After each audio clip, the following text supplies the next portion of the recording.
아버지의 유산이 고작 오래된 축사 하나라는 사실이 공개되었을 때 그 자리에 있던 누구도 그 의미를 깊이 생각하지 않았다. 김포 외곽에 남겨진 그 축사는 이미 수년째 사용되지 않은 채 방치되어 있었고 가족들에게 그것은 사실상 존재하지 않는 것과 다름없는 공간이었다.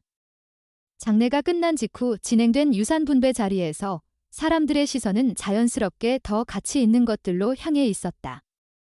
토지, 주택, 장비, 그리고 현금 자산. 그 모든 것이 두 아들인 박민재와 박도현에게 나뉘어 돌아갔다. 그리고 마지막으로 이름이 불린 사람은 박지은이었다.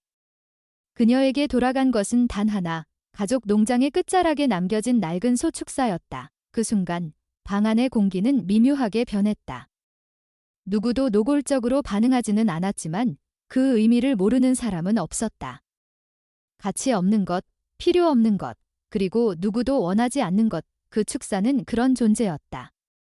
민재는 이미 서류를 넘기며 다음 절차를 준비하고 있었고 도현은 휴대폰 화면을 내려다보며 관심을 끄는 상태였다.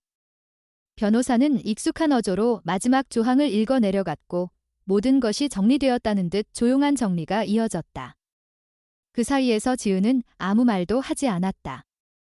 그녀의 이름이 불렸을 때조차 그저 서류 위에 적힌 글자를 한 번 더 확인했을 뿐이었다. 박성호는 평생을 농사에 바친 사람이었다. 김포 지역에서는 이름이 알려진 농민이었고 오래된 방식과 원칙을 끝까지 고수했던 인물로 기억되었다. 아내를 일찍 떠나보낸 이후 그는 세 자녀를 혼자 키웠고 그 과정에서 감정을 표현하는 법을 점점 잃어갔다. 자식들에게 필요한 것은 말이 아니라 환경이라고 믿었던 그는 필요한 것들을 묵묵히 준비하는 방식으로 가족을 지탱해왔다. 지은에게 있어 아버지는 늘 가까이에 있었지만 동시에 멀리 있는 사람이었다. 마지막 몇 달 동안 병원과 집을 오가며 함께했던 시간 속에서 그녀는 그 거리를 처음으로 실감했다. 이름을 부르지 못하는 순간들, 기억이 흐릿해지는 눈빛, 그리고 설명할 수 없는 침묵. 그 모든 것이 쌓여 그녀에게 남겨진 감정은 단순한 슬픔이 아니었다. 장례식이 끝난 뒤 가족들은 각자의 방식으로 현실로 돌아가기 시작했다. 민재는 사업과 연결된 일정들을 정리하며 빠르게 움직였고 도현은 서울로 돌아갈 계획을 세우고 있었다. 두 사람 모두 농장에 남을 이유가 없었다. 그들에게 이곳은 과거였고 이미 끝난 이야기였다. 반면 지은은 달랐다. 그녀는 지난 12년 동안 서울에서 일하며 살아왔지만 아버지의 병이 시작된 이후 다시 이곳으로 돌아왔고 마지막까지 곁을 지켰다. 그 시간 동안 그녀는 이 장소가 단순한 고향이 아니라는 것을 느끼기 시작했다. 설명하기 어려운 무언가가 이곳에 남아 있었고 그것은 단순히 기억으로 정리될 수 있는 종류가 아니었다. 유산 분배가 끝난 날 저녁, 집안에는 여전히 사람들이 남아 있었다. 그러나 분위기는 이미 변해 있었다. 공식적인 애도는 끝났고 남은 것은 각자의 계산과 판단이었다. 지은은 창가에 서서 바깥을 바라보고 있었다. 멀리 어둡게 내려앉은 구조물 하나가 시야에 들어왔다. 그곳이 바로 그녀가 물려받은 축사였다. 오래된 지붕은 일부가 내려앉아 있었고 외벽은 색이 바랜 채 시간의 흔적을 그대로 드러내고 있었다. 가까이 가지 않아도 알 수 있는 상태였다. 방치, 그리고 단절. 그곳은 오랫동안 사용되지 않았고 의도적으로 잊혀진 공간처럼 보였다. 그 축사에 대한 기억은 분명 존재했다. 어린 시절, 그곳은 농장의 중심이었다. 아버지가 하루의 대부분을 보내던 장소였고 일의 시작과 끝이 이루어지던 공간이었다. 사료 냄새, 장비 소리, 그리고 반복되는 일상의 리듬. 그 모든 것이 그곳에 있었다. 그러나 어느 시점부터 그 장소는 완전히 닫혔다. 이유는 설명되지 않았다. 단지 어느 날부터 출입이 금지되었고 그 이후로 누구도 그 안에 대해 이야기하지 않았다. 민재와 도현은 그 변화를 기억하지 못하거나 중요하게 여기지 않았다. 그러나 지은은 그 순간을 분명히 기억하고 있었다. 아버지의 표정, 말없이 닫히던 문, 그리고 그 이후 이어진 긴 침묵. 그것은 단순한 변화가 아니었다. 어떤 결심이 있었고 어떤 이유가 있었지만 끝내 공유되지 않은 채 남겨졌다. 그날 밤 집안은 조용했다. 사람들은 하나둘씩 떠났고 남은 공간에는 익숙한 구조만이 남아 있었다. 지은은 자신의 방으로 돌아갔지만 쉽게 잠들지 못했다. 머릿속에는 반복되는 장면들이 떠올랐다. 병실에서의 마지막 시간들, 아버지가 무언가를 말하려다 멈추던 순간들, 그리고 짧게 남긴 문장 하나, 정확한 맥락 없이 남겨진 그 말은 당시에는 단순한 혼잣말처럼 들렸지만 지금은 다르게 느껴졌다. 그 말은 설명이 아니라 전달에 가까웠다. 어떤 시점 이후를 위한 준비, 혹은 선택의 여지 없이 이어질 무언가에 대한 암시. 지은은 그 의미를 완전히 이해하지는 못했다. 그러나 한 가지는 분명했다. 아버지가 남긴 것은 단순한 물건이나 재산이 아니라는 점이었다. 그것은 형태를 갖추지 않은 채 남겨진 것이었고 누군가가 찾아야만 드러나는 종류의 것이었다. 그리고 그 누군가로 자신이 선택되었다는 사실 역시 부정할 수 없는 현실로 다가왔다. 다음 날 아침, 집은 비어 있었다. 두 형제는 이미 떠났고 남겨진 것은 정리되지 않은 흔적뿐이었다. 지은은 부엌 테이블 위에 놓인 서류를 다시 한번 확인했다. 그녀의 이름 아래 적힌 문장은 변하지 않았다. 축사 한동, 단순하고 명확한 표현. 그러나 그 안에 담긴 의미는 더 이상 단순하지 않았다.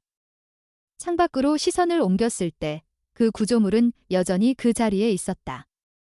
변한 것은 아무것도 없었지만 인식은 완전히 달라져 있었다. 그곳은 더 이상 버려진 공간이 아니었다. 설명되지 않은 과거가 남아있는 장소, 그리고 아직 드러나지 않은 무언가가 기다리고 있는 지점. 지은은 그 사실을 받아들이기 시작했다. 그것은 선택이 아니라 이미 시작된 흐름이었다. 다음 날 아침, 집안에는 전날과 전혀 다른 정적이 자리 잡고 있었다. 장례와 유산 분배로 이어졌던 흐름이 끝나자 공간은 본래의 기능만을 남긴 채 비어있는 상태로 돌아갔다. 박지은은 부엌 테이블 위에 놓인 서류를 다시 한번 확인했다. 그녀의 이름 아래 적힌 문장은 여전히 단순했다. 축사 한동, 다른 해석의 여지가 없는 표현이었다. 그러나 전날과 달리 그 문장은 더 이상 가볍게 받아들여지지 않았다. 이해되지 않는 부분이 있었고 그 이해되지 않음이 오히려 분명한 방향성을 만들어내고 있었다. 그녀는 서류를 접어 내려놓고 한동안 움직이지 않은 채 생각을 정리했다.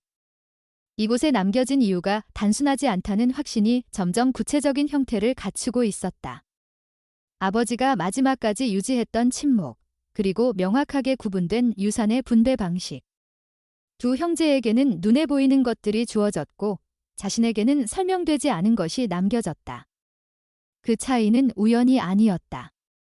누군가는 이미 알고 있었고 누군가는 모르게 두었다는 의도가 분명히 존재했다. 지은은 더 이상 시간을 미루지 않았다. 축사로 향하는 결정은 고민의 결과가 아니라 이미 예정된 순서처럼 자연스럽게 이어졌다. 그 장소에 대해 떠오르는 기억들은 단편적이었지만 공통된 방향을 가지고 있었다. 어린 시절, 그곳은 단순한 작업 공간이 아니었다. 아버지가 하루의 대부분을 보내던 장소였고 외부 사람들과의 접촉이 이루어지던 지점이기도 했다. 가끔은 낯선 사람들이 찾아왔고 짧은 시간 머물다 조용히 떠났다. 그때마다 아버지는 설명하지 않았고 질문 역시 허용되지 않았다. 시간이 지나면서 그런 일들은 자연스럽게 사라졌고 결국 축사는 닫힌 공간이 되었다. 축사에 도착했을 때 지은은 한동안 문 앞에 서 있었다.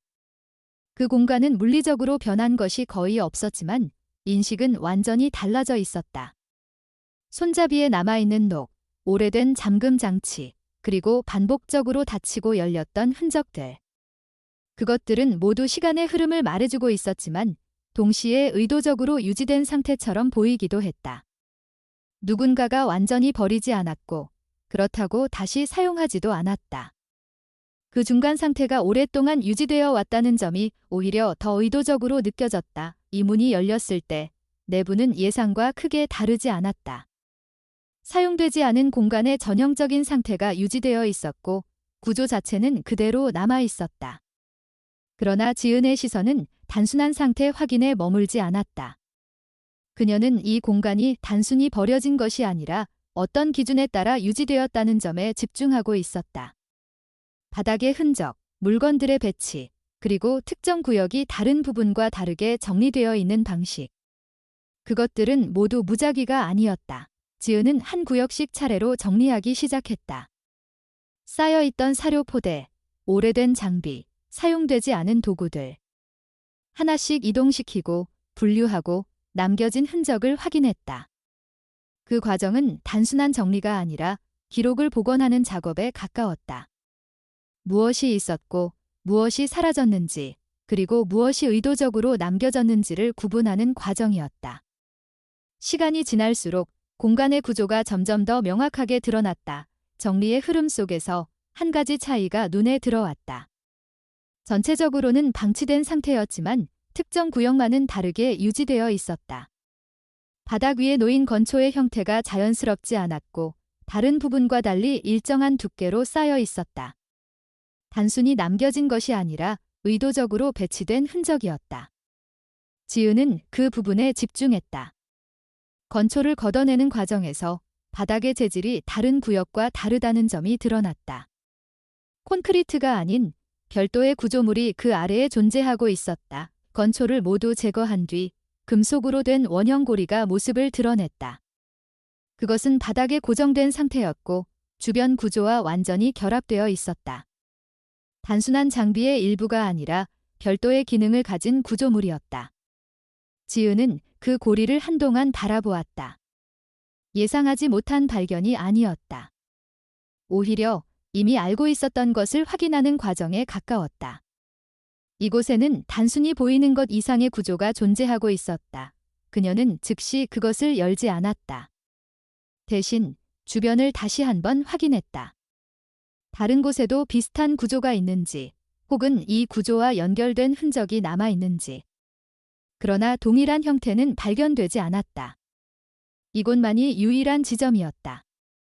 그 사실은 하나의 결론으로 이어졌다. 이 구조는 숨겨져야 했고 동시에 특정한 시점에만 드러나야 했다. 지은은 고리를 잡아당겼다. 처음에는 움직임이 없었다. 오랜 시간 동안 닫혀 있었던 구조는 쉽게 반응하지 않았다. 그러나 몇 차례 시도가 이어진 뒤 내부에서 미세한 변형이 느껴졌다. 그 다음 순간 구조 전체가 서서히 들리며 틈이 생겼다. 내부는 완전히 어두운 상태였고 외부와 단절된 공간이 존재하고 있었다. 열린 틈 사이로 보이는 것은 단순한 구덩이가 아니었다. 아래로 이어지는 구조가 명확하게 드러나 있었다. 일정한 간격으로 이어진 계단, 그리고 그 아래로 계속 이어지는 공간. 단순한 저장 공간이 아니라 사람이 출입할 수 있도록 설계된 구조였다.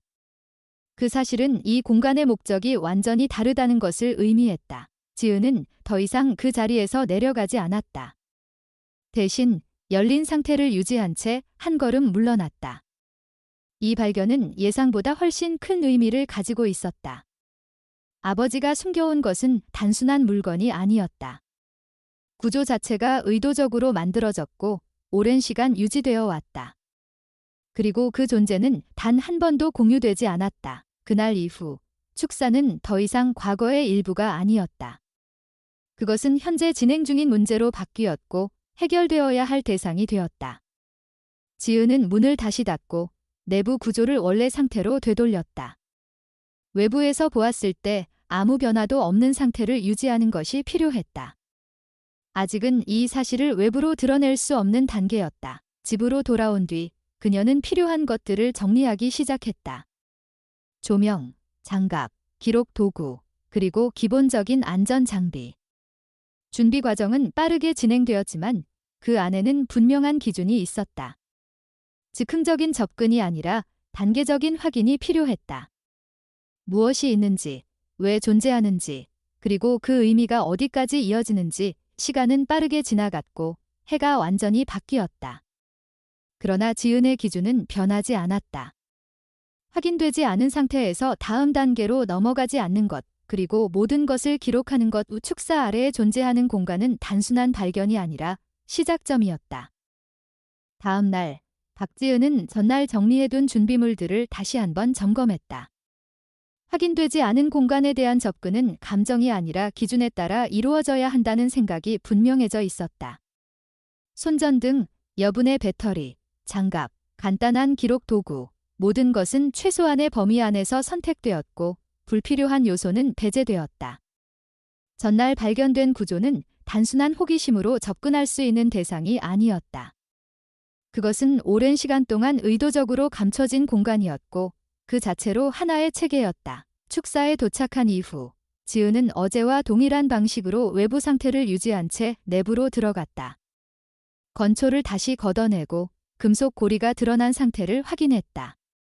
전날과 동일한 위치, 동일한 형태.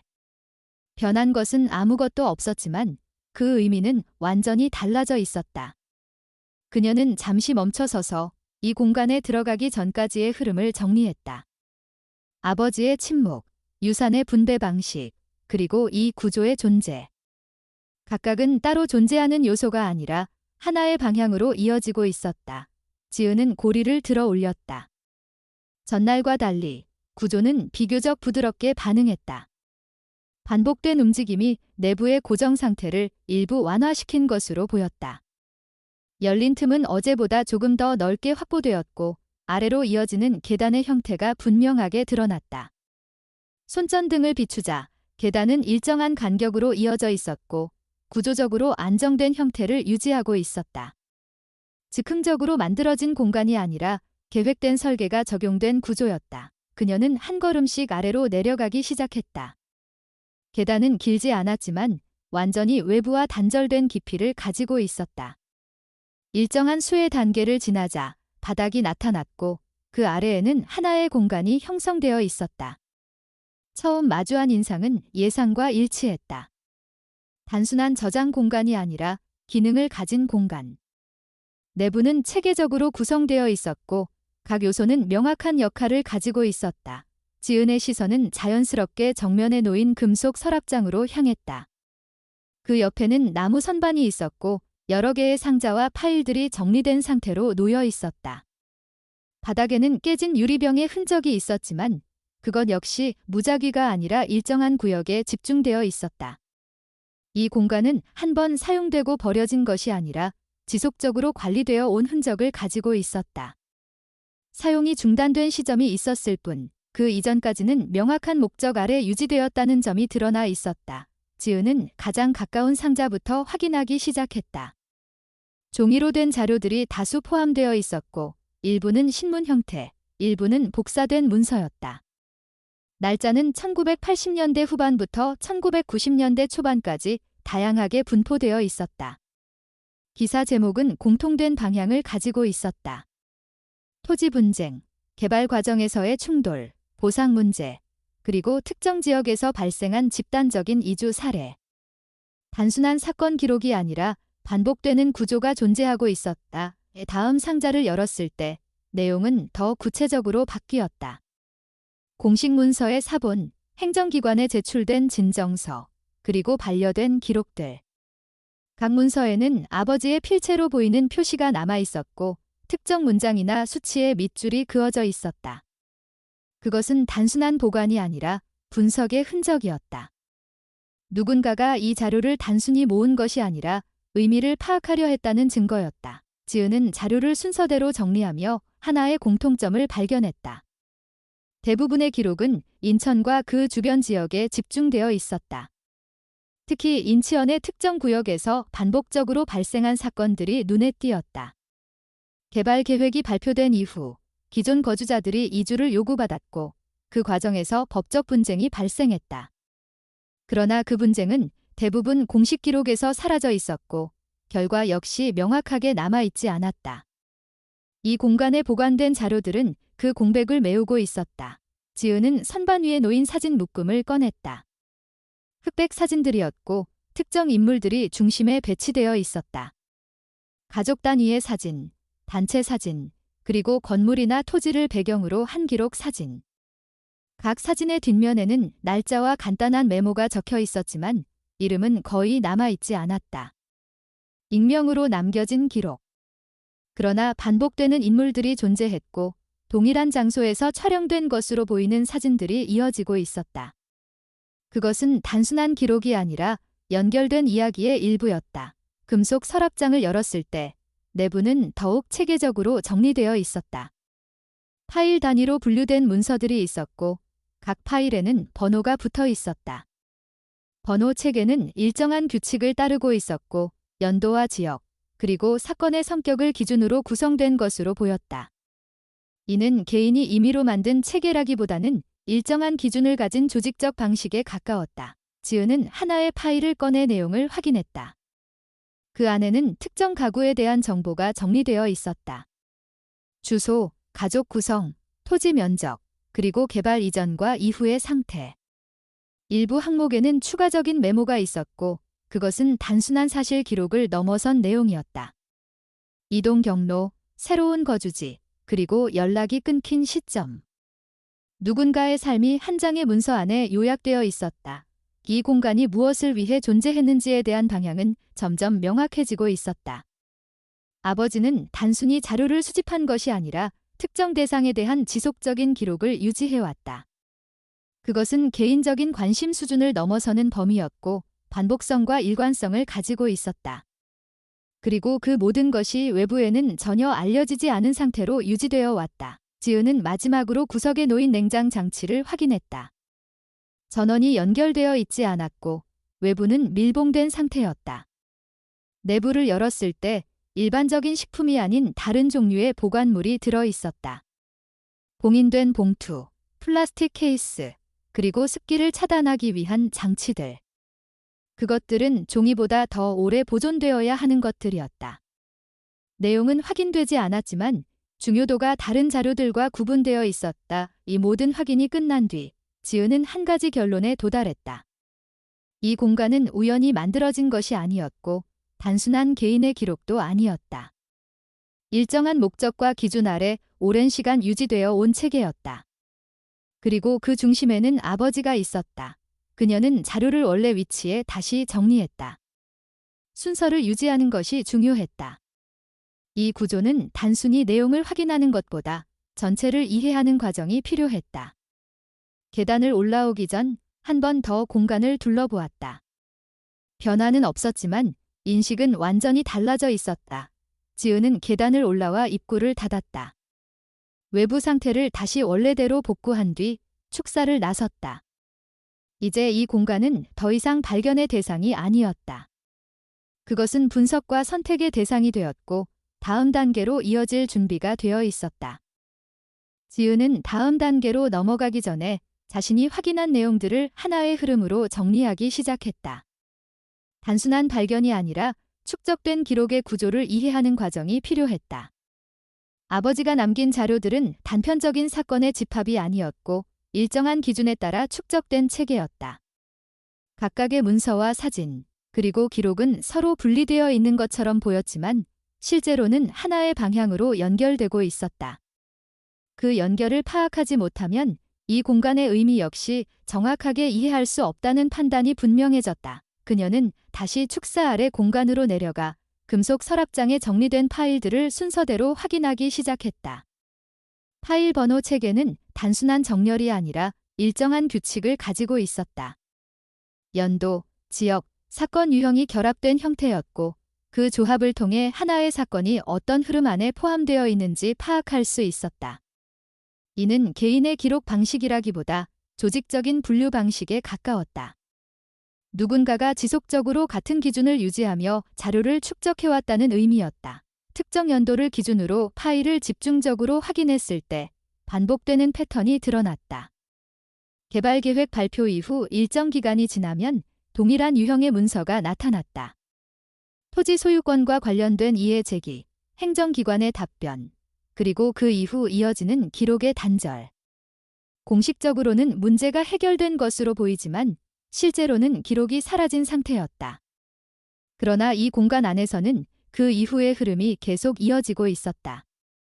누군가의 이동, 다른 지역으로의 정착, 혹은 완전히 추적이 끊긴 경우까지 각각의 사례가 별도의 경로로 이어지고 있었다. 지은은 선반 위에 놓인 사진들을 다시 정리하며 특정 지역에 대한 집중도가 높다는 점을 확인했다. 특히 인치현과 인접한 구역에서 촬영된 사진들이 다수를 차지하고 있었다.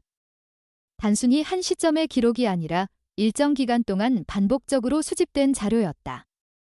동일한 장소에서 시간 간격을 두고 촬영된 사진들이 존재했고 그 안에는 변화의 과정이 그대로 담겨 있었다. 건물의 상태, 주변 구조의 변화, 그리고 인물의 구성.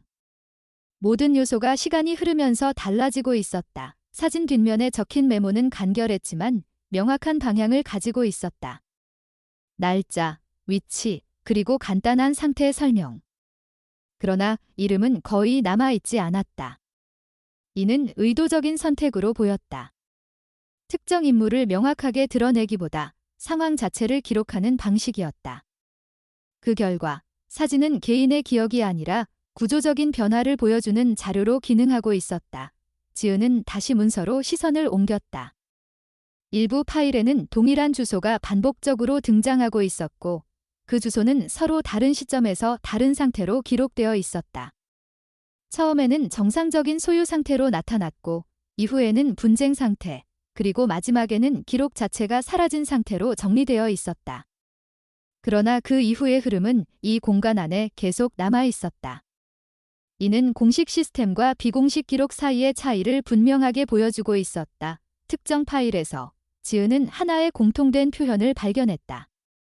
보상 기준 미달, 절차상 문제 없음, 추가 이의 제기 불가.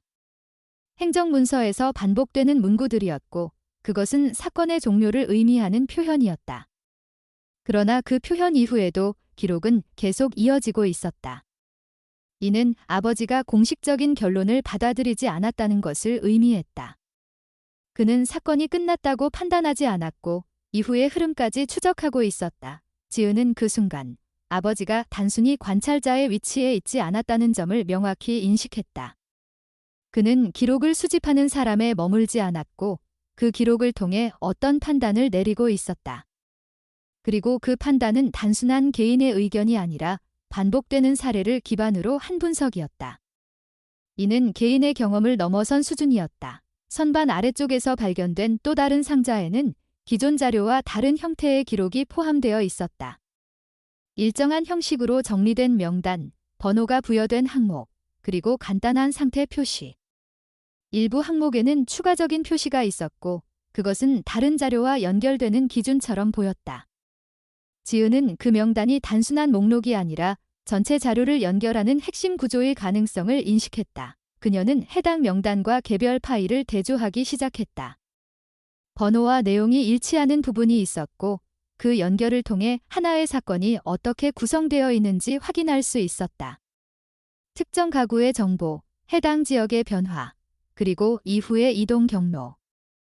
각각의 요소가 분리되어 있는 것이 아니라 하나의 체계 안에서 연결되어 있었다. 이 과정에서 지은은 아버지가 단독으로 이 작업을 수행했을 가능성이 낮다는 결론에 도달했다. 이 정도의 자료를 수집하고 분류하고 유지하는 것은 단기간에 이루어질 수 있는 작업이 아니었다. 오랜 시간 동안 지속되어야 했고 일정한 기준이 유지되어야 했다. 이는 개인의 의지뿐만 아니라 외부와의 연결이 존재했을 가능성을 시사하고 있었다. 그러나 그 연결은 이 공간 안에서는 직접적으로 드러나지 않았다. 명확한 이름, 조직, 혹은 외부 기관을 지칭하는 기록은 존재하지 않았다. 모든 것은 간접적인 형태로만 남아 있었다. 이는 의도적인 방식으로 보였다. 필요 이상의 정보는 남기지 않는 구조. 그러나 동시에 필요한 연결은 유지되는 방식. 지은은 다시 전체 구조를 한 번 더 확인했다. 자료의 양, 분류 방식, 그리고 반복되는 패턴. 모든 것이 하나의 방향으로 수렴하고 있었다. 이 공간은 단순한 저장소가 아니라 하나의 기록 시스템이었다. 그리고 그 시스템은 외부와 분리된 상태로 유지되어 왔다. 그녀는 마지막으로 금속 서랍장의 가장 아래쪽 칸을 열었다. 그 안에는 다른 파일들과는 구분되는 형태의 자료가 있었다. 봉인된 봉투, 별도의 표식이 있는 문서, 그리고 외부 노출을 최소화한 상태로 보관된 기록들. 그것들은 전체 자료 중에서도 가장 중요도가 높은 것으로 보였다. 지은은 그 봉투를 바로 열지 않았다. 대신 위치와 상태를 기록한 뒤 다시 원래대로 정리했다. 모든 것은 순서가 필요했다. 지금 단계에서 필요한 것은 확인이 아니라 구조의 이해였다. 무엇이 있는지를 아는 것과 그것이 어떤 의미를 가지는지를 아는 것은 다른 문제였다. 계단을 올라오기 전 지은은 한 가지를 분명히 했다. 아버지가 남긴 것은 단순한 과거의 기록이 아니었다. 그것은 아직 끝나지 않은 흐름의 일부였다. 그리고 그 흐름은 이제 자신에게 이어지고 있었다. 지은은 입구를 닫고 축사의 상태를 다시 원래대로 유지했다. 외부에서는 아무것도 변하지 않은 것처럼 보였다. 그러나 내부에서는 이미 모든 것이 달라져 있었다.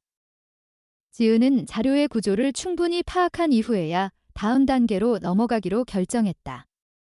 무작정 새로운 정보를 열어보는 것이 아니라 전체 흐름 속에서 위치를 이해한 뒤 접근하는 것이 필요했다. 금속 서랍장 아래쪽에 보관되어 있던 봉인된 자료는 그 흐름의 중심에 가까운 것으로 보였다. 다른 자료들이 사건의 외곽을 기록하고 있었다면 이 봉투들은 그 핵심을 담고 있을 가능성이 높았다. 그녀는 가장 앞에 놓인 봉투 하나를 선택했다. 봉투의 외부에는 별도의 표시가 없었고 일반적인 서류와 구분되지 않는 형태였다. 그러나 보관 위치와 방식이 달랐다. 외부 노출을 최소화하기 위한 처리, 그리고 다른 자료와 분리된 상태. 그것은 내용의 중요도를 말해주고 있었다. 지은은 봉투를 열기 전 해당 위치와 상태를 기록한 뒤 조심스럽게 봉인을 해제했다. 봉투 안에는 여러 개의 문서와 함께 작은 수첩 하나가 들어 있었다. 수첩의 표지는 낡아 있었지만 내부는 비교적 잘 보존되어 있었다. 첫 페이지에는 날짜와 함께 간단한 문장이 적혀 있었다. 기록의 시작을 알리는 형태였고 그 문장은 단순한 설명이 아니라 의도를 드러내는 표현에 가까웠다. 지은은 그 문장을 읽는 순간 아버지가 이 작업을 단순한 기록으로 생각하지 않았다는 점을 분명히 인식했다. 수첩의 내용은 이전에 확인한 자료들과 연결되어 있었다. 그러나 방식은 달랐다. 기존의 파일이 사건을 외부에서 정리한 것이라면 이 수첩은 내부에서 이루어진 판단과 선택을 담고 있었다. 특정 사례에 대한 평가, 대응 방식, 그리고 이후의 계획. 그것은 기록을 넘어선 것이었고 일종의 실행 지침에 가까운 성격을 가지고 있었다. 지은은 수첩의 내용을 한 장씩 확인하며 반복되는 이름을 발견했다. 동일한 인물이 여러 시점에서 언급되고 있었고 그 인물은 단순한 대상이 아니라 이 작업에 함께 참여한 사람으로 보였다. 이름은 명확하게 적혀 있었지만 추가적인 정보는 거의 없었다. 대신 역할과 관련된 메모가 간단히 남아 있었다. 연결, 전달, 확인. 각 단어는 구체적인 설명 없이도 기능을 드러내고 있었다. 그녀는 수첩과 기존 파일을 대조하기 시작했다. 특정 사례에서 동일한 이름이 등장했고 그 이름은 사건의 흐름이 끊긴 지점 이후에 나타났다. 공식 기록이 끝난 이후 이 공간 안에서 이어지는 흐름에 그 인물이 관여하고 있었다. 이는 아버지가 혼자서 모든 것을 수행하지 않았다는 점을 다시 한번 확인시켜 주었다. 일정한 구조와 역할 분담이 존재했고 그것은 개인의 수준을 넘어선 체계였다. 봉투 안에 포함된 문서 중에는 기존 자료에서는 확인되지 않았던 유형도 존재했다.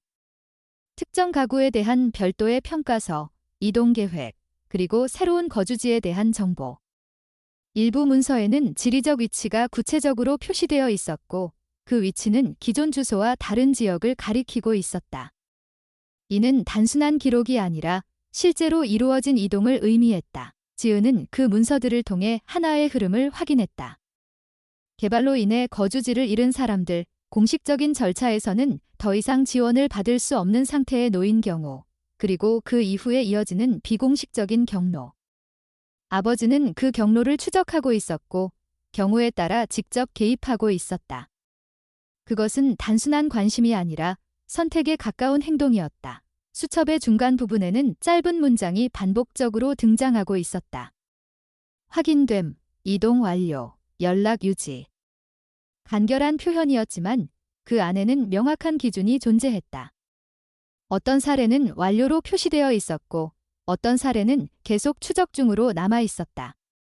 이는 이 작업이 일정한 목표를 가지고 진행되고 있었음을 보여주고 있었다. 지은은 수첩의 마지막 부분을 넘기며 다른 종류의 기록을 발견했다. 이전과는 달리 문장이 아닌 하나의 메시지 형태였다. 특정한 대상에게 전달되는 내용으로 보였고 그 대상은 명확하게 특정되지 않았지만 문맥상 자신을 포함한 누군가로 이해되었다. 내용은 길지 않았지만 방향은 분명했다. 이 작업은 중단되어서는 안 되며 기록은 유지되어야 한다는 의미였다. 그 메시지를 읽은 순간 지은은 자신이 이 구조 안에 포함되어 있다는 사실을 명확하게 받아들이게 되었다. 유산으로 받은 것은 공간이 아니라 역할이었다. 아버지가 유지해온 체계를 이어받는 것, 그것은 선택의 문제가 아니라 이미 시작된 흐름의 연장이었다. 그녀는 봉투 안의 모든 자료를 다시 정리하며 기존 자료와의 연결을 기록했다. 각 문서가 어떤 파일과 연결되는지, 어떤 사례와 이어지는지, 그리고 그 흐름이 어디까지 이어지는지. 단순한 확인이 아니라 전체 구조를 재구성하는 작업이었다. 시간이 오래 걸렸지만 그 과정에서 전체적인 윤곽이 점점 명확해지고 있었다. 지은은 마지막으로 봉투 안에 남아있던 작은 금속 물체를 확인했다. 그것은 열쇠였다. 크기는 작았지만 일반적인 자물쇠와는 다른 형태를 가지고 있었다. 별도의 장치에 사용되는 것으로 보였고 이 공간 안에 아직 확인되지 않은 부분이 존재할 가능성을 시사하고 있었다. 그러나 그녀는 그 열쇠를 바로 사용하지 않았다. 지금 단계에서 필요한 것은 새로운 공간의 발견이 아니라 현재까지의 구조를 완전히 이해하는 것이었다. 모든 자료를 원래 위치에 되돌린 뒤 지은은 수첩의 마지막 페이지를 다시 한번 확인했다. 문장은 짧았지만 의미는 분명했다. 기록은 사라지지 않아야 하며 이어져야 한다는 것, 그 문장은 설명이 아니라 기준이었다. 지은은 그 기준을 받아들였다. 축사 아래에 존재하는 공간은 단순한 과거의 흔적이 아니었다. 그것은 현재까지 이어지는 구조였고 앞으로도 계속 이어져야 하는 흐름이었다. 그리고 그 흐름은 이제 자신에게 넘어와 있었다. 지은은 더 이상 자료를 내부에만 머물게 둘 수 없다는 판단에 도달했다. 지금까지 확인한 내용은 개인의 기억이나 해석으로 남겨둘 수 있는 범위를 이미 넘어섰다. 일부 문서는 법적 효력을 가질 가능성이 있었고 특히 토지 소유와 관련된 기록들은 실제 권리 회복과 연결될 수 있는 수준이었다. 문제는 이 자료를 어떻게 외부로 전달하느냐였다. 무분별한 공개는 오히려 자료의 신뢰성을 떨어뜨릴 수 있었고 동시에 예상하지 못한 반응을 불러올 수 있었다. 따라서 지은은 단계적인 접근을 선택했다. 그녀는 먼저 서울에 위치한 지역사 연구기관을 떠올렸다. 과거 개발 과정과 관련된 자료를 다루는 곳이었고 공공기록과 민간 자료를 함께 분석하는 역할을 수행하고 있었다. 공식적인 절차를 통해 자료를 전달할 수 있고 동시에 신뢰할 수 있는 검증이 가능하다는 점에서 적절한 선택으로 보였다. 지은은 필요한 자료 일부를 선별했다. 전체를 한 번에 공개하는 것이 아니라 구조를 설명할 수 있는 최소한의 단위만을 선택하는 방식이었다. 서울로 이동한 뒤 그녀는 사전에 연락한 연구원과 약속된 시간에 맞춰 기관을 방문했다. 초기 접촉은 형식적인 수준에서 시작되었다. 자료의 출처, 보관 상태, 그리고 기본적인 내용에 대한 설명. 연구원은 처음에는 일반적인 민간 기록으로 이해하는 분위기였다. 그러나 문서를 하나씩 확인하는 과정에서 반응은 점점 달라지기 시작했다.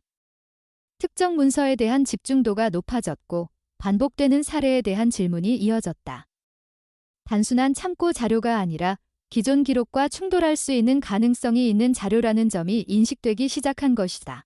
지은은 준비해온 범위 안에서만 설명을 이어갔다. 축사 아래 공간의 존재나 전체 구조에 대해서는 언급하지 않았다. 현재 단계에서 필요한 것은 자료의 가치에 대한 객관적인 평가였고 그 평가가 이루어져야 다음 단계로 넘어갈 수 있었다. 연구원은 몇 가지 문서를 따로 분리해 추가 검토를 요청했고 내부 회의를 통해 정식 검증 절차를 진행하겠다는 입장을 밝혔다. 며칠 후 지은은 다시 연락을 받았다. 일부 문서가 기존 공공기록과 일치하지 않는다는 점이 확인되었고, 특히 특정 지역의 토지 이전 과정에서 누락된 자료가 존재한다는 사실이 드러났다. 이는 단순한 오류 수준이 아니라 의도적인 삭제나 누락의 가능성을 포함하고 있었다.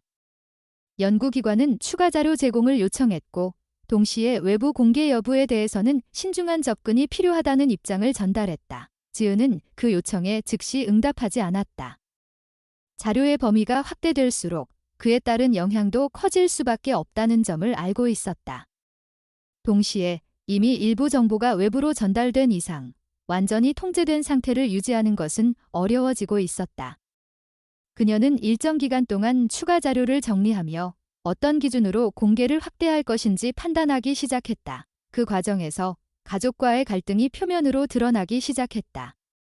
민재는 지은의 움직임을 뒤늦게 파악했고 즉각적인 반응을 보였다. 자료를 외부 기관에 전달한 사실 자체가 문제로 지적되었고 그것이 가족 전체에 영향을 줄 수 있다는 주장이 이어졌다. 특히 아버지의 이름이 외부에서 언급될 가능성에 대해 강한 거부감을 드러냈다. 도현 역시 비슷한 입장을 취했고 상황을 더 이상 확대하지 말 것을 요구했다. 지은은 그 의견을 이해하지 못하는 것은 아니었다.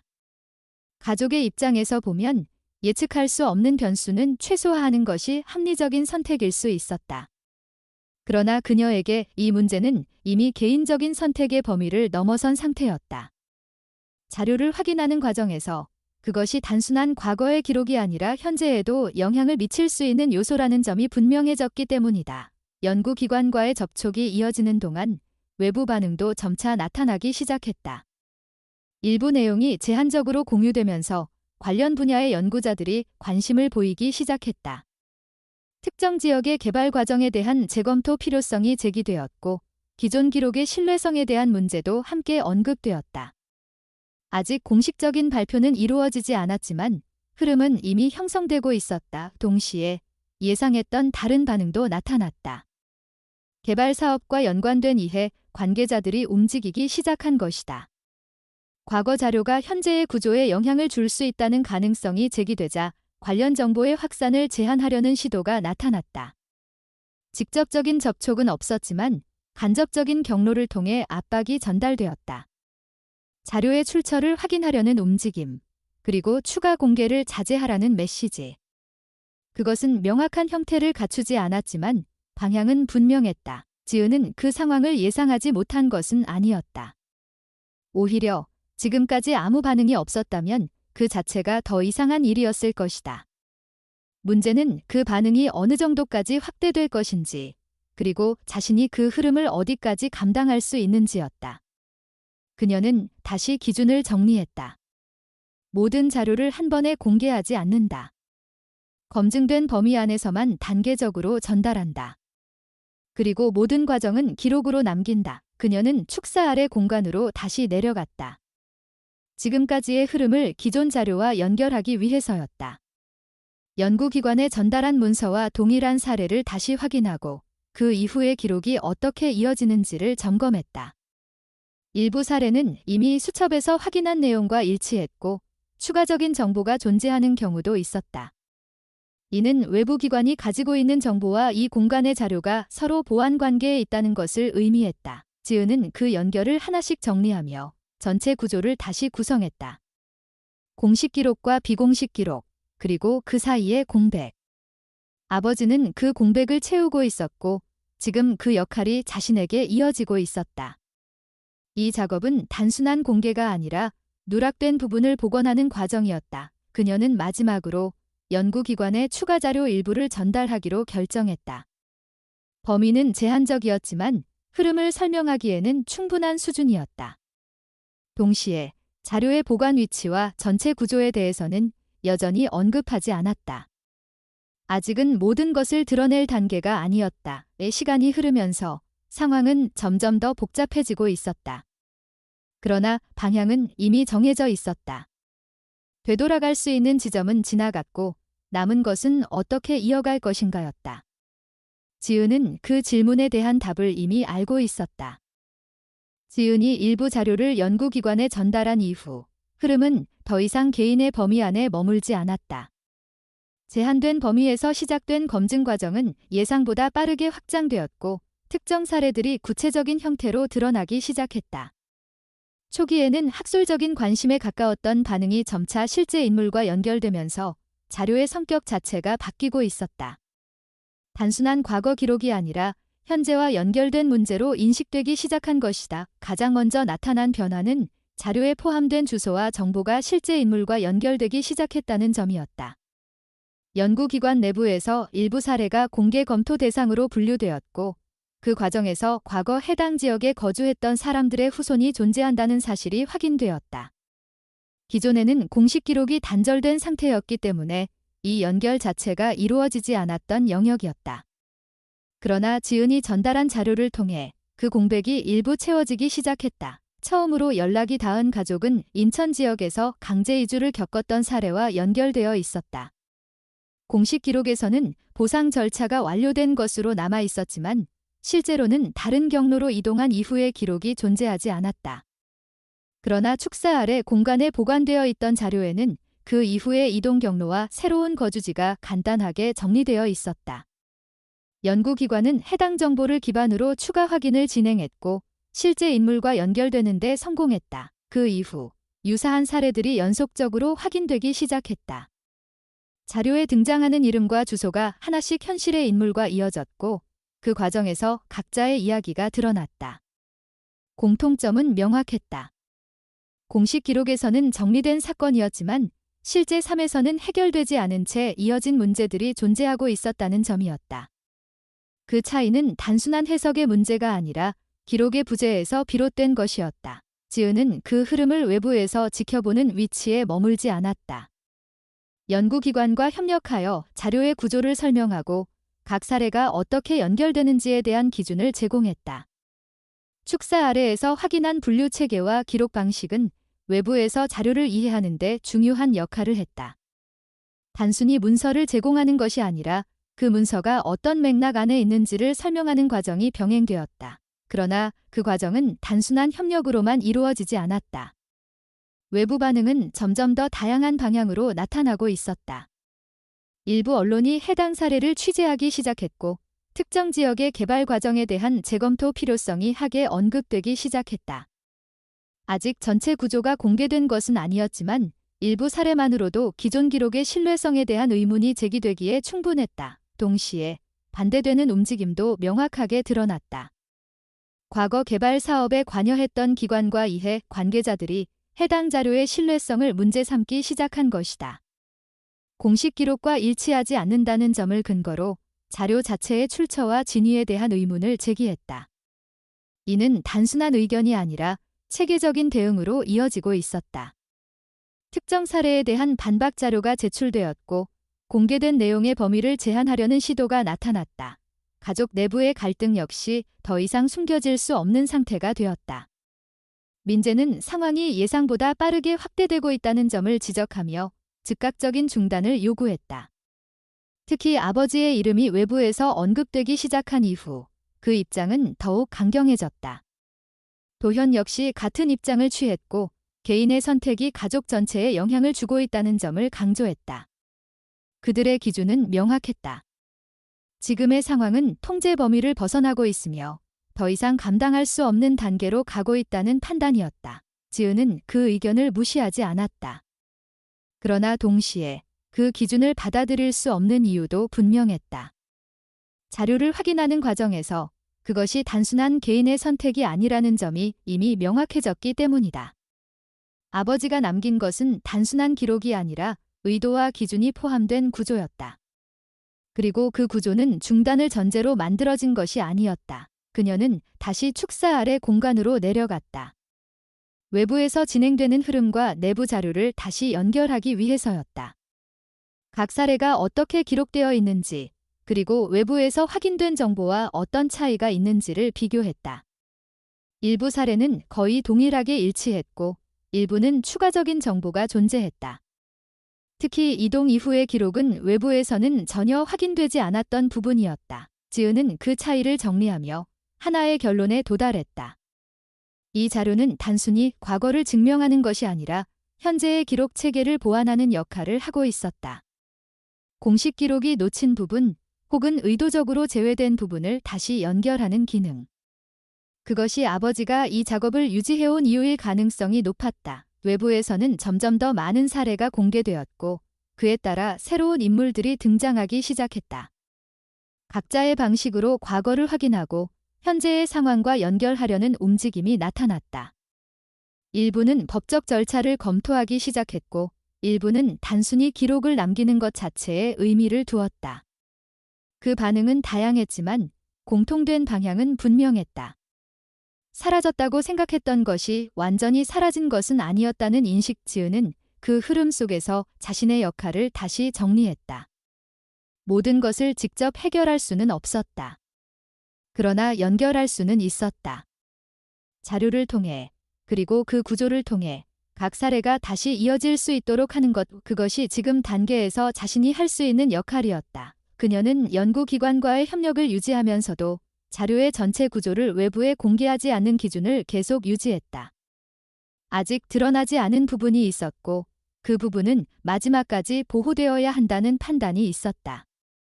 모든 것을 한 번에 공개하는 것은 이 구조의 목적과 맞지 않았다. 시간이 지나면서 상황은 점점 더 복잡해졌지만 동시에 방향은 더 분명해지고 있었다. 과거와 현재가 연결되고 개인의 기록이 사회적 의미를 가지기 시작했다. 그리고 그 중심에는 축사 아래에 남겨진 기록이 존재하고 있었다. 지은은 그 사실을 받아들였다. 이 작업은 더 이상 혼자의 것이 아니었지만 시작점은 여전히 자신에게 있었다. 시간이 흐르면서 초기의 긴장과 충돌은 서서히 다른 형태로 바뀌기 시작했다. 외부에서 시작된 논의는 점차 구체적인 방향을 갖게 되었고 일부 사례는 공식적인 재검토 절차로 이어졌다. 모든 것이 즉각적으로 바뀌는 것은 아니었지만 이전과는 다른 흐름이 형성되고 있다는 점은 분명했다. 무엇보다 중요한 변화는 더 이상 이 자료들이 개인의 손에만 머물지 않게 되었다는 사실이었다. 지은은 축사 아래 공간에 보관되어 있던 자료들을 체계적으로 정리하기 시작했다. 기존의 분류 방식을 유지하면서도 외부 기관과의 연계를 고려한 새로운 구조를 추가했다. 각 사례별로 정리된 파일은 다시 한번 검토되었고 외부에서 확인된 정보와 연결되는 부분이 표시되었다. 일부 자료는 복제되어 연구기관으로 전달되었고 원본은 그대로 보존되었다. 기록의 연속성을 유지하는 것이 무엇보다 중요했기 때문이다. 이 과정에서 지은은 공간 자체의 역할을 다시 정의하게 되었다. 이곳은 더 이상 숨겨진 장소로 남아있을 수 없었다.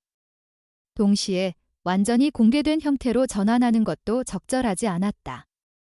기록을 보존하면서도 필요한 사람들에게 접근이 가능하도록 하는 방식이 필요했다. 그 균형을 찾는 것이 가장 중요한 과제가 되었다. 몇 달에 걸친 정리와 협의 끝에 축사는 새로운 형태로 기능하기 시작했다. 외부의 시선에서는 여전히 특별한 변화가 없는 공간처럼 보였지만 내부의 구조는 완전히 달라져 있었다. 일부 자료는 디지털화되어 보관되었고 열람이 필요한 경우에만 제한적으로 접근이 가능하도록 설정되었다. 동시에 특정 사례에 대한 요청이 있을 경우 해당 자료를 기반으로 한 확인 절차가 마련되었다. 이 과정에서 지은은 반복적으로 같은 질문을 받았다. 왜 이 작업을 계속하는가? 개인에게 돌아오는 이익은 무엇인가? 그리고 언제까지 이 흐름을 유지할 것인가? 질문은 현실적이었고 그 자체로 틀린 것은 아니었다. 그러나 지은에게 이 질문들은 이미 다른 형태로 정리되어 있었다. 이 작업은 선택의 문제가 아니라 이어진 흐름의 일부였기 때문이다. 외부에서는 점차 새로운 움직임이 나타났다. 일부 연구자들은 이 자료를 기반으로 지역 개발 과정에 대한 새로운 해석을 제시하기 시작했고 몇몇 사례는 실제 권리 회복 절차로 이어졌다. 모든 사례가 동일한 결과를 얻은 것은 아니었지만 최소한 기록이 존재한다는 사실 자체가 새로운 가능성을 만들고 있었다. 이전에는 존재하지 않았던 출발점이 생긴 것이다. 동시에 반대의 흐름도 완전히 사라지지는 않았다. 일부 이해 관계자들은 여전히 자료의 신뢰성을 문제 삼았고 공개 범위를 제한하려는 시도를 이어갔다. 그러나 이전과 달리 그 영향력은 점점 줄어들고 있었다. 이미 여러 경로를 통해 자료의 일부가 확인되었고 그것을 기반으로 한 새로운 기록이 생성되고 있었기 때문이다. 흐름은 더 이상 한 방향으로만 통제될 수 없는 상태가 되었다. 가족과의 관계 역시 시간이 지나면서 변화를 보였다. 초기에는 강한 반발을 보였던 민재와 도현도 상황이 단순히 개인의 선택으로 설명될 수 없는 단계에 이르렀다는 점을 점차 받아들이기 시작했다. 완전히 같은 입장을 가지게 된 것은 아니었지만 최소한 이 흐름을 중단시켜야 한다는 주장에서는 물러난 상태였다. 대신 더 이상 개입하지 않는 방식으로 거리를 두었다. 그것은 완전한 이해는 아니었지만 하나의 합의에 가까운 형태였다. 어느 날 두 사람은 오래된 사진 한 장을 들고 축사를 찾았다. 어린 시절 세 남매가 함께 서 있던 사진이었다. 그 뒤에는 아버지의 필체로 짧은 문장이 적혀 있었다. 특별한 설명은 없었지만 지금의 상황과 연결되는 의미를 가지고 있었다. 지은은 그 문장을 읽으며 아버지가 남긴 것이 단순한 자료가 아니라는 사실을 다시 한번 확인했다. 그것은 시간이 지나야 이해될 수 있는 종류의 것이었다. 지은은 그 사진을 기존 자료와 함께 보관하기로 결정했다. 개인적인 기억과 기록이 분리되어 있는 것이 아니라 하나의 흐름 안에 포함되어야 한다는 판단이었다. 이 공간은 단순히 외부를 위한 것이 아니라 내부를 위한 것이기도 했다. 기억과 기록이 함께 존재해야만 그 의미가 유지될 수 있었다. 이 시간이 더 지나면서 축사는 자연스럽게 하나의 기준점이 되었다. 공식적인 기관은 아니었지만 특정 사례를 확인하기 위해 사람들이 찾아오는 장소로 인식되기 시작했다. 방문은 제한적으로 이루어졌고 모든 과정은 기록으로 남겨졌다. 그것은 단순한 운영 방식이 아니라 이 공간이 유지되어야 하는 방식이었다. 지은은 어느 시점부터 이 작업의 끝을 생각하지 않게 되었다. 완료라는 개념이 존재하지 않는 구조라는 것을 이해했기 때문이다. 기록은 계속 이어지고 새로운 사례는 언제든지 추가될 수 있었다. 중요한 것은 속도가 아니라 방향이었다. 그리고 그 방향은 이미 정해져 있었다. 어느 날 그녀는 수첩의 마지막 페이지를 다시 펼쳐보았다. 아버지가 남긴 짧은 문장. 그것은 여전히 변하지 않은 기준으로 남아 있었다. 설명은 없었지만 더 이상의 설명이 필요하지 않은 상태였다. 그 문장은 하나의 원칙이었고 이 모든 흐름의 출발점이었다. 지은은 그 문장을 다시 덮으며 자신이 해야 할 일을 분명하게 인식했다. 모든 것을 바꿀 수는 없지만 사라지지 않게 할 수는 있다는 것, 누군가의 이름이 기록 속에 남아있다는 사실이 그 사람의 존재를 완전히 지우지 못하게 만든다는 것, 그것이 이 작업이 가진 의미였다. 축사는 여전히 그 자리에 있었다. 겉으로는 크게 달라진 것이 없었지만 그 안에 담긴 내용은 완전히 다른 차원을 가지고 있었다. 그것은 과거의 흔적이 아니라 현재를 이어가는 구조였다. 그리고 그 구조는 앞으로도 계속 이어질 것이었다. 이 사람들은 종종 묻는다. 왜 누군가는 보이지 않는 일을 계속하는가? 그 질문에 대한 답은 복잡하지 않다. 보이지 않는다고 해서 존재하지 않는 것은 아니기 때문이다. 그리고 누군가 기억하고 있다는 사실만으로도 사라졌던 것들은 다시 자신의 자리를 찾기 시작한다. 오늘 이 이야기에 끝까지 귀 기울여 주신 여러분께 진심으로 감사드립니다. 바쁜 일상 속에서도 한 편의 이야기를 통해 잠시 멈추어 생각해 주신 그 마음이 저희에게는 큰 힘이 됩니다. 이 이야기는 단순한 과거의 기록이 아니라 사라진다고 여겨졌던 진실이 어떻게 다시 이어질 수 있는지를 보여줍니다.